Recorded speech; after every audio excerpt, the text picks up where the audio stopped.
Good morning to you. Thank you again for joining us here for another morning minute meditation. I want to share with you a thought today from the book of Psalms, chapter number 73. Now, Asaph is the writer of the 73rd Psalm that you find here.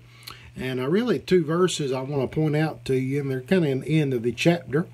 The Bible says this in verse number 25, Whom have I in heaven but thee? And there is none upon earth that I desire beside thee.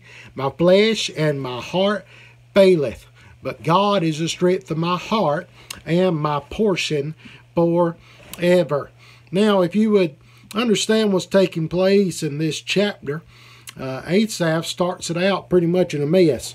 In the first 2 or 3 verses of the chapter, Asaph is distracted in his life. He's distracted by things going on. He's distracted by his steps and his stand.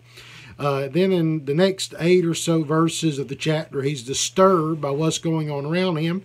And then he even gets to a point where he's doubtful about what's going on in his life.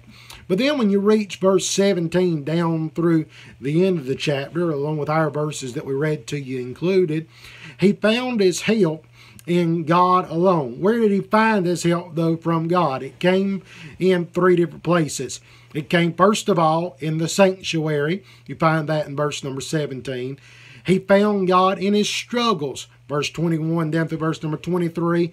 And then he found God in the scriptures, in the latter part of the text. And he came to this realization, in spite of the troubles and all that he might have been going through in his life, God was still going to be able to take care of him. God was still going to meet his needs. God had never failed him one time. There will be times where you'll be troubled and you'll have things that will no doubt distract you and disturb you.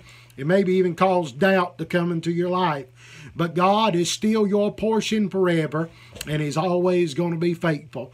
May we never fail to remember that, and may we put our trust in him.